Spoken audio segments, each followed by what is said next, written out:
full look at weather now. Weather Authority Chief Meteorologist Dan Cianca. I feel like a broken record here talking about nice temperatures, and it's sunny out there. It is broken record season here on the Central Coast. We typically don't see a lot of variation in our weather during the summer. That usually comes during the more active weather months.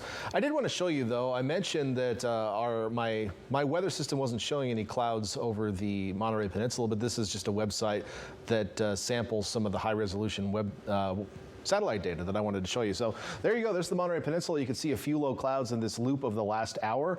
They're pretty much from around Carmel Highlands, around Carmel Bay, and then a couple streaks out past Point Pinos and Lovers Point in Pacific Grove. So that's where the clouds are right now. They're very thin, low clouds, almost foggy.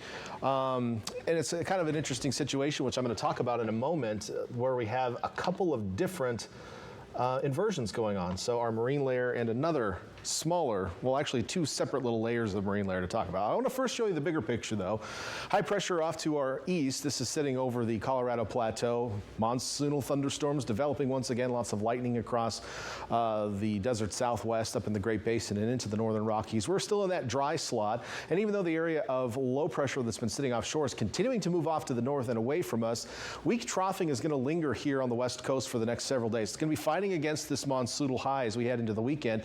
So there's still going to be battling it out. However, the monsoonal high is trying to win a little bit, so I am expecting a little bit of a warming trend inland for the next several days. We are at a point right now with the trough close enough that we don't have a lot of pressure to build a stable marine layer, which is why it's been very nice and warm at the coast, on top of some dry air moving in as well. A couple different things working in our advantage if you like sunshine.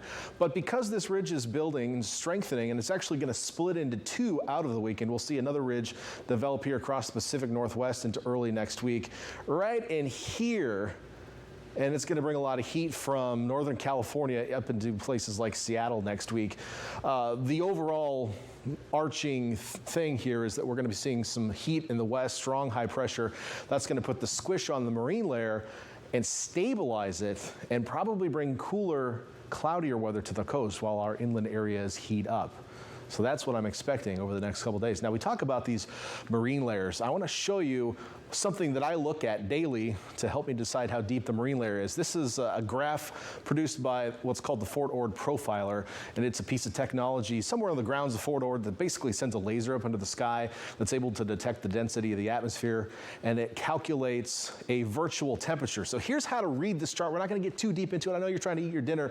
This is yesterday, and it gets to current right here. So this bottom here is time, and we get to current on this side of the graph. And this here, this scale is height above sea level, which you can see there up to 5,000 feet. And the colors are essentially temperatures. So the warmer colors like the oranges and reds are warmer temperatures. The cooler colors like the blues are cooler temperatures.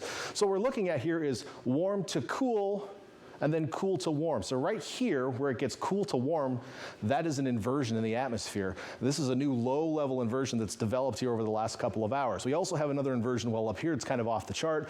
That's been our deep marine layer we've been experiencing over the last couple days. So the clouds that are developing are on this low-level inversion that's developing right now, which is going to be potentially a foggy marine layer for us overnight. So let's look at futurecasts and talk about that. I do expect some low clouds and fog around the bay, probably a little bit more than we've seen over the last couple of nights because of that new lower level marine layer developing. I'm not expecting it to get too widespread, but areas of reduced visibility will be possible during that morning commute in and around the bay tomorrow morning. So just keep that in mind on your way out the door. Beyond that, tomorrow afternoon, I'm expecting mostly sunny skies. Can't rule out a few low clouds on the south side of the bay, but I expect it to be pretty similar to the last couple of days where we've seen a lot of sunshine, maybe just a slight increase in the chance of some low clouds on the south side of the bay tomorrow. Still, we probably won't see much effect on temperatures. Inland areas are going to be a little bit warmer as that ridge starts to build in. On the coast, I've cooled us down a little bit on the peninsula tomorrow, but places like Santa Cruz will be just as warm as today, meaning mid-80s for you. 80 in Capitola, 90s in the Santa Cruz Mountain Valleys, 80s in the higher elevations of the Santa Cruz Mountains, so another toasty day across Santa Cruz County. On the east shore of the bay, we're going to be seeing upper 70s in Watsonville, upper 60s in Marina, mid-70s Salinas, 90s in Hollister, and points northward up along Highway 101.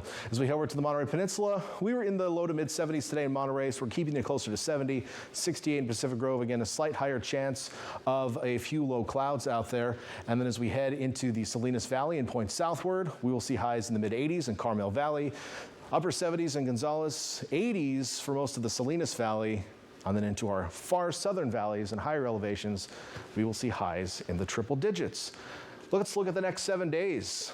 Here's what we've got going on. As I mentioned, on the coast, I'm expecting slightly cooler, cloudier weather. It may take a couple of days for that really take effect, but I think by the weekend we'll see, or out of the weekend, we'll see temperatures slightly below normal for this time of year after a stretch where we've seen seasonable to slightly warm temperatures and an increase in low clouds as well, but not a full-on fogist where we have low clouds all day on the coast. Inland areas, we'll be looking at warmer temperatures. In fact, your normal high this time of year is around 86. We'll be above that for the next 7 days. No rain in the forecast right now. We'll be keeping an eye on any monsoon moisture, but at the moment, it just looks kind of hot and dry. Veronica.